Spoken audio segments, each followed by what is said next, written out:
Hi everyone.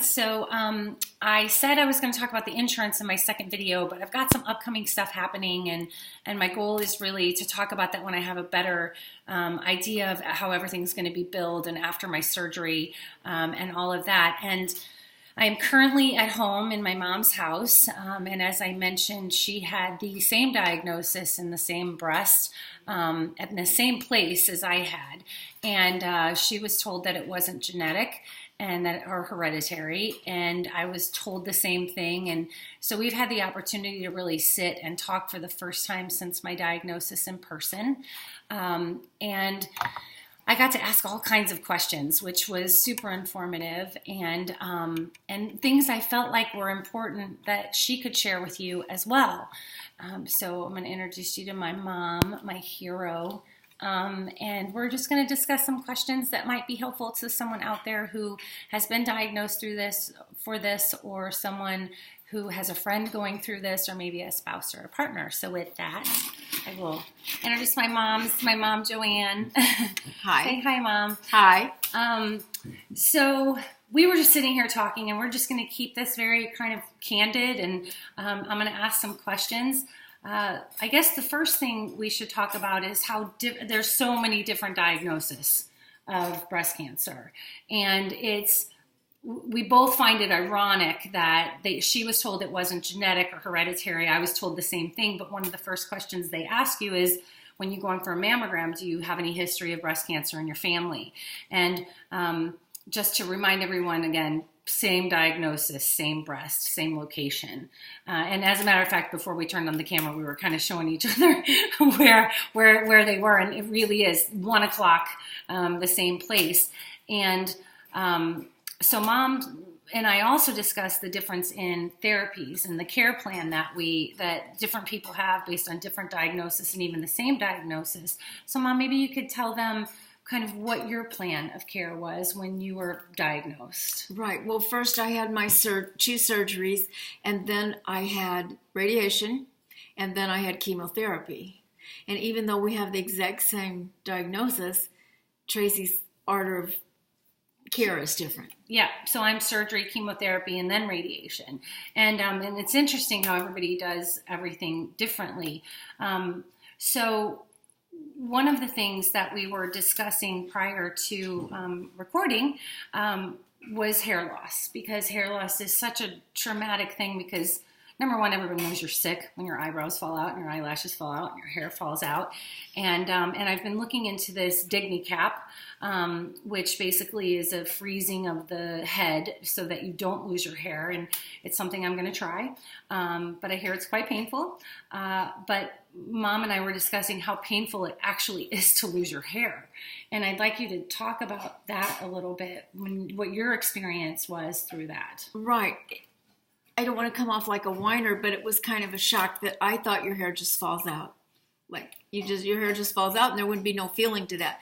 But when you pull your hair back in a ponytail too tight and you let it go, how it affects your nerves, and your whole head feels that way. I mean, it's something you can live with, especially if the drug is going to make you live. But that was just kind of surprising to me. So when Tracy expressed an interest in doing this thing where you don't lose your hair, she said she's heard there's a lot of discomfort. But I guess I could say there's discomfort either way. And also, it's amazing how much insulation your hair is. Your head gets so cold when you don't have any hair. Yeah, and it was winter when she went through it. And so it gets cold when you do the DigniCap too. So either way, you're going to have a cold head, it sounds like. It's just one way you lose your hair and one way you don't. And I've heard stories of people who sleep on pillows and it's like painful. And you mentioned something about sitting on a leather chair and like your head like going back, and the chair was so cold. Yeah. And it's just, you almost your nerves are affected, I think. The nerves of your hair follicles or something. I don't know. Right. And if you've ever had, someone put a tight braid in the back of your head, and then when you take it out, that's how you were describing it. Yes. And you get that kind of tingly, asleep, painful kind of feeling. I guess that's what it feels like to lose your hair, which, sucks like all the rest of it, right? Right. there's also so many different ways that people react to things. And Mom was personally very sensitive. Every medication, every chemotherapy made you really sick. Right. I never told my oncologist how sick I was. Some things showed up on tests and they knew. But I didn't complain. And I have talked to people who said, when I told my oncologist how bad I felt, they said, oh, well, then we don't want to put you through that. We'll change your drugs or we'll do this. But I kind of felt like whatever he thinks is best for me, throw it at me. As long as I get to live and get my life back, I didn't think I should question it. So I don't know. There are two ways to look at that. But all the people I know that said, don't give me any more, or I can't take that much, they're still around too. Yeah, 12 years. You're going on 12 years. 12 years, yes. 12 years. And yeah, that's really interesting because what the people closest to me know is that my biggest fear is they're going to kill me with this medicine. Like, I mean, we talked about it last night. We sat in the living room and cried about it. I'm like so terrified. It is my number one fear is they're going to poison me to death with this toxic medicine. And so, so I know that you were at the bottom of that. There were times where you really didn't think you were going to live through it. Yes, but they monitor everything. So I don't think it's like they send you home and they don't see you for weeks and you just die from the chemo. They're monitoring you before every treatment, during the treatments, and they're very on top of things like that. So I think it's probably rare that somebody actually drops dead of it, but you sometimes wish you would. Right. And I found a lot of comfort in that, and I felt like it was really important to share that with everyone because there may be times you really feel like you're not going to come back from this, or you're so sick that, I mean, we've all had the stomach flu, and one of the things she said to me last night, which I think is important to know and is preparation for me, is that you've had the stomach flu, you've had the flu, maybe you've been really, really sick, or if you think back about the time where you were the sickest the most in your entire life, this is nothing like that. It's far worse. It's just different. It's not even that it's worse. It's just different. Yeah, and it's all encompassing and exhausting. And and then I have a girlfriend of mine that recently came to me and who had just went through all of the chemo and radiation, and she said, chemotherapy was no big deal to me. She said, I played tennis every week. I got up every morning and made my kids breakfast. I didn't struggle with the chemo, but the radiation was hell. And she said, I was burned beyond belief. And there were times I couldn't go because I was so burned.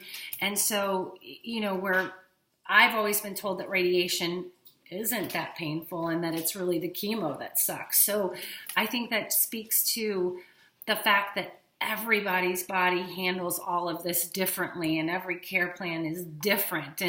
And so, just because my wonderful hero here, my mom, really struggled and got really freaking sick doesn't necessarily mean I will. I mean, right. We'll all see what, we all have our worst parts. But one thing that we were talking about last night was some of the biopsies and stuff and how that's your worst memory. Yeah. Really. It was a shock how primitive some of the stuff felt. Right? And so I'm on a road trip currently with Em, and we're up here visiting my parents and visiting his parents. And before we left, I had to go in, and they are doing this new thing now where they're putting this sonic clip in, and it's a way to guide the surgeon.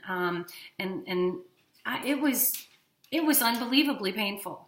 I had this little 5'5" Asian doctor putting this, it's like a little clip like that big into my breast that gives off this sonic sound. It was the weirdest thing. And literally leaning over me, trying to, and this is not muscle tissue, this is soft tissue. And it felt morbid, and it was incredibly painful. It was excruciating, and they're doing it guided by ultrasound, and they're telling me the whole time, this is no big deal, this is no big deal. And I got to tell you, it was a big damn deal. and then I came to my mom, and I'm like, I couldn't believe how barbaric it was. It was literally, he was giving it like everything he had to get in there to put this clip in there. And he was like, you're going to feel a little pressure. It was not pressure. But, the thing is, it was still a matter of you were probably in there for less than an hour. It was 5 minutes. It was like 5 minutes. And so it's bad, but it's over in 5 minutes, and it's one more step out of the way so that you can get your life back and feel good, and it is. It's worth it. And my computer does this sometimes. We're still being recorded, but it does go off sometimes. Yeah, so it's funny when you think about the chemo and the radiation and all these being the horrid things. Sometimes it's the little things that can be so awful. Yeah. And sometimes the big things don't affect some people, and sometimes they affect other people. So my experience, I'm thinking to myself, I'm going to document this and I'm going to share with people, and maybe this will help someone. And Mom, hey, step in. We're here. Tell us about your situation, and maybe this will help someone. But at the end of the day, it is truly different for every single person. And we were with a friend yesterday who was recently diagnosed, and she's in between my age and Tracy's age, and she said, I thought breast cancer was breast cancer. I didn't know there were different kinds. And she didn't have chemo. And she didn't have chemo. She's just radiation. She's HER2 negative. And so she was on she thought she was only going to have 3 radiations, but now she's into 6. Uh-huh. And so it can change. That's what that said to me. That was the message it said to me. Even they're saying, you're going to have 1 chemotherapy once a week for 12 weeks. I now, after that information, am going into it I guess that could possibly change. Yeah, right? Or it could be adjustable. It could be adjustable. And then Mom talks about how other people have had it adjusted because they feel so sick. And there's a fine line with that. I was afraid to complain to my doctor, no matter how bad I felt, although they do see things when they test you that you're having problems. But I didn't call and say, I'm so sick. I'm not a whiner and a complainer. And I also thought this is what he decided was going to cure me. He'd throw it at me. I'm going to take whatever you give me. I'm not going to say, well, I don't like feeling this way, or I'm too tired. And so he'll say, okay, we'll quit treatments or we'll cut them back. Because then later, if I had issues, but everybody I know that did that, they're still around too. And I've been around for 12 years. So I am not hysterical over what's happened to Tracy because it is identical to mine, and I'm still here, and medicine improves every day. There's probably been so many improvements in 12 years, and I feel totally confident that she's going to come out of this. I just wish she didn't have to go through it or lose these months out of her life to have a normal life. But she'll learn from it, and she'll grow from it, and a year from now, a lot of it, I had to dredge up the memories. Yeah. Because you don't dwell on it once you're feeling good again. And Tracy's like, what was this like? And then my husband would say, don't you remember that night after you had that? Oh, that's right. That was a bad night. But you forget. It's sort of like childbirth, and you have that baby, and most people don't complain about it the rest of their life. Right. They're just happy they got through it and they have this beautiful baby, and it's the same. Or this beautiful new lease on life. Exactly. One thing that I loved finding out in our conversations was the story of Herceptin. And so I'll just give them a brief overview, but Herceptin is literally a miracle drug. Mm-hmm. And it's specific for people with HER2 positive cancers. And there's a great story behind it. Mom bought a book and donated it because, obviously we didn't know 10 years ago or 12 years ago that I was going to have cancer, the same kind. And so she donated that so that in hopes that it would help other people.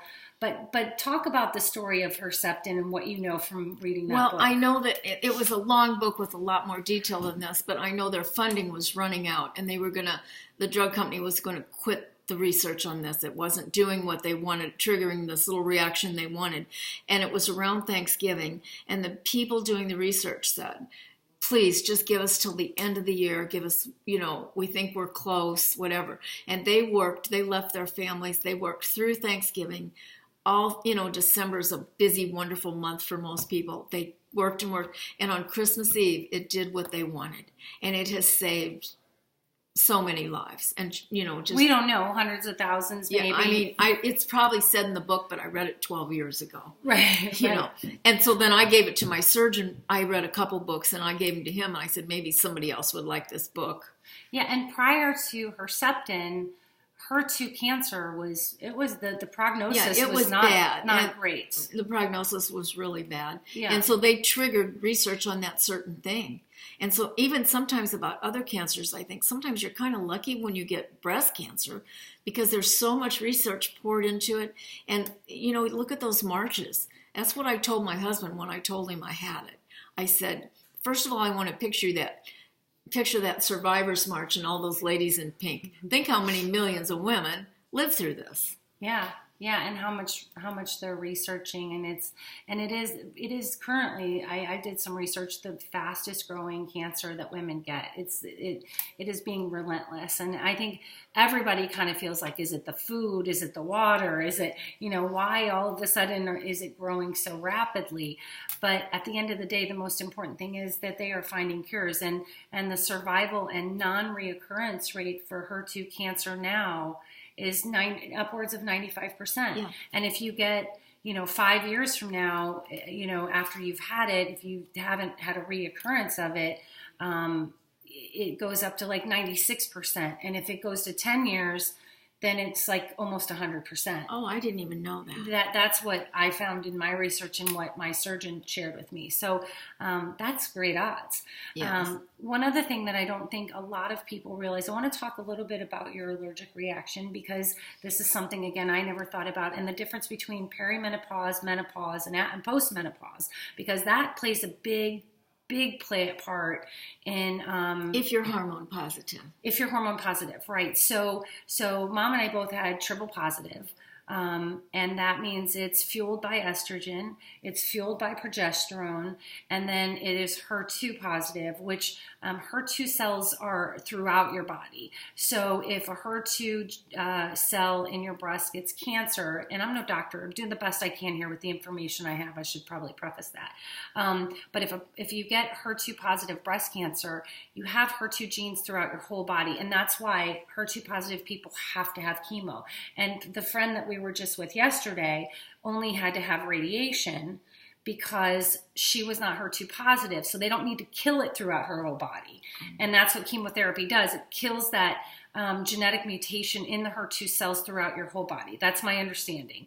And the other thing that I want to clarify is if you have a lumpectomy where they just go in and they remove the tumor and not the whole breast like a mastectomy, you have to have radiation. It is mandatory with a lumpectomy. If you go in and you have a mastectomy, radiation is not mandatory. But again, that can be different based on your diagnosis. Mm-hmm. So what did I say I was going to touch on just now?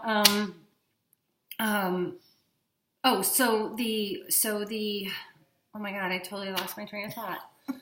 So the Herceptin we were talking about, and allergic reaction. Oh, the allergic reaction. Thank you. So just to give you a broad spectrum idea of what a care plan looks like, it is like for me, and maybe we'll talk about yours as well. So mine is, I'm having surgery July 8th. There's a 4-week break of healing. Then I will have chemotherapy. If everything is what they think it is when they get in there and take it out, that's where it can change. Once a week. For 12 weeks, I'll have chemotherapy. In regards to the Dignity Cap, I'll have to wear that every single time, and instead of sitting in a chair for 2 to 3 hours, it'll be more like 8. So it is a time-consuming thing as well. And then I'll have 3 weeks off from the chemotherapy, and I'll do radiation for like 30 to 90 days, and they're saying for me right now they think it's going to be 60, and that'll be every single day, Monday through Friday for 60 days, and then I'll have another 3-week break after that, and then I will start Herceptin, which is what we were just talking about, infusions every 3 weeks for a year, and then after the Herceptin every 3 weeks, I'll have a port that whole time, and that's where they do all the treatments from, and it'll be somewhere in this vicinity, and then for 5 years, I will be on tamoxifen, is what it's called, right? Mm-hmm. And tamoxifen does what? Do you know? It blocks hormones. It blocks the progesterone and the estrogen, mm-hmm. or just estrogen, I think. Just estrogen. Okay, and so you do that anywhere between 5 to 10 years. Yes. And so your therapy. Talk about your process. So I got diagnosed April 25th. And I am having my surgery very late after diagnosis, July 8th. So talk a little bit about, you got diagnosed what day? Do you remember? November 7th. November 7th. And talk about when the surgery was. And then I had the surgery December 2nd. And then. But they didn't get it all the first time. Well, I didn't have clean margins, they call it. So then I had another surgery. And that's common. My understanding is yes. That's actually very common. They go in the first time, they take it out. The margins aren't clean. They have to go back. What was the time frame between surgery? A week. 1 week. Ooh. I think a week. And you were general anesthesia? Yes. Okay, so 1 week you went back and you had the surgery again. And then you had clean margins. Yes, and then I had to wait maybe 2 or 3 weeks, and I had radiation. And then after my radiation was complete, it was 6 weeks, and then I had chemotherapy. And I had Herceptin at the same time. As chemotherapy? Yes, except chemotherapy was a few months, and Go ahead. And Herceptin was a year or 15 months or something. And Mom had something interesting in the radiation that I really wanted, and they put it in this like balloon thing, and they did this spot treatment radiation, but they don't do it anymore. And if they do it, I should have told you this earlier, but the caveat is you have to be over a certain age, well into menopause, and then they will consider it. But like for someone my age, it wasn't even a consideration or an option. I had no idea it was based on that. And I think you were around during the trials of it, actually. It was pretty new. I think it was, at least it was new in this area. Right. Because there was only one hospital that did it. Yeah, so that's amazing. And so then you did the Herceptin and the chemo in tandem, and then so you got diagnosed November. And then when did you finish all the infusions and chemotherapy? What was your last date of all that stuff? And not the pill that you had to take for 5 to 10 years. It was 15 months. 15 months. Yes. And then the tamoxifen you started right after that. Yeah. No, I started Femera. For 5 years, and then tamoxifen. Okay. And then they were going to alternate them every 5 years. Forever. Right. That's the plan. Wow. Well, I don't know, my oncologist, I don't know if he said forever, but my surgeon did. But then it turned out I had some kind of an allergy after a while, so now I'm not taking anything. Like a bad allergy, like you couldn't take it at all. So now, Right. And that was after 10 years, 11 years, or 12 years? 10 years. So you haven't taken anything for 2 years. Right. Okay. And the tamoxifen for me is my plan of care from my oncologist, but I can't take tamoxifen until I hit menopause. Because tamoxifen doesn't work unless you are fully post-menopausal. And so I'm like Perry, I'm like on the cusp, but still every month having, normal cycles. And so they're going to give me a drug after surgery, a shot after surgery that's going to induce menopause. And then chemotherapy will probably keep me there. It's kind of crazy how it all works. They're like, well, we could give you the shot before chemo, after surgery, but either way, we've got to induce menopause before you can take tamoxifen. And I had no idea. I thought younger people took it too, but... Yeah, no, if you still have a period, you can't take it. It doesn't work. Like, literally, that's what the oncologist said. It doesn't work. So there's a lot of these kind of things that people don't know and you don't realize until you're going through it. And that's why I did whatever my doctors told me. And the difference in our generation is I did not get on the computer and decide on my own treatment or question their treatments. I had the most wonderful doctor, every one I had, from my surgeon, radiologist, oncologist. I loved every one of them. I had complete faith. And if they told me to stand on my head 3 hours a day, I would have figured out how to do it. You would have figured out how to do it. And I think we should talk just as a final note, support system. Dan was your support system. Yes. And big dibs to my stepdad, Dan, who really went above and beyond with all of this. He really did. I mean, Mom was really sick. You were really sick. I mean, I would say you were on the spectrum of who could be the sickest. That was you. And it's scary because, like my mother, I'm super hypersensitive. I can't take a lot of things. If I drink one soda afternoon or any caffeine afternoon, oftentimes I can't sleep all night. So just really super sensitive to medications and Excedrin. Like I remember Excedrin loaded with caffeine. I couldn't take more than one or I'd be, all hyper anxiety. And she's been like that her whole life, like every little reaction. I just never took medicine really for anything. We're both that way, right? And now, but they gave you, the other thing I think we should mention is the Benadryl, because I can't take Benadryl. It's like a Quaalude to me, and it makes my tongue thick, and I sleep for 2 days if I take one. So like a lot of people, if you have an allergic reaction, you can pop a Benadryl. I pop a Benadryl, and my week is done. But you take Benadryl now, and they were actually giving it to you with your chemotherapy. Yes, while I was getting it in like my a vein. in a liquid form of Benadryl. And why did they start? But, all the drugs have changed, and they may not do that anymore. And somebody may go, that's crazy. Why did they give that to you, though? Was it because they were concerned about a reaction? I don't know, because I got it the very first time. I think it was just part of my treatment program. But I would just slump over in my chair and fall asleep instantly. I know, right? That's what would happen to me if I took it right now. We wouldn't even be able to talk. So the point of this is there's a lot of different care plans. There's a lot of different diagnoses, and even when you have the same diagnoses, the care plan can be entirely different from one person. And everyone's reaction is different, and some people just sail through it. And I thought your friends, like you talked about your friends who went to work every day, and got up and led completely normal lives, while she's practically incapacitated, and she's not a sickly. You're not a sickly person. You're not one to lay around and milk it. Right. My mother's never been that way. Single mom, super strong, raised me strong. I didn't get this from nothing, right? My Uncle Teddy today said, "You're strong as a bull," and I'm like, well, I know where I got that from, and I got that from this lady sitting right here. So I think that's really important to know, all of the different things. And so we'll see how the DemiCap goes, because it sounds like either way, the hair loss is painful as hell. And a little humiliating, but they make scarves and they make wigs. Yeah. And we tried on a wig tonight, which was kind of fun. Yes. Emmett saw me in the wig and he said, "Honey, it looks really good." And it did. I mean, it really looked good. I should finish the video with this. Put the wig on and say, "Here's the wig." Chancellor wants to. Maybe the next one of these will be this. Yes. Yeah. And Chancellor is saying he needs our attention. Yes. But I hope this is helpful to everyone out there. And, you just don't know what to expect. And you can wrap all of your fears in not knowing what to expect. Or you can manifest and pray and hope for the best outcome, because once the reality of the situation is the doctors have this pretty dialed in, and my mother is proof of that. I hope to be proof of that, and there is a lot of survivors out there that are proof of that. And so Chancellor definitely needs attention.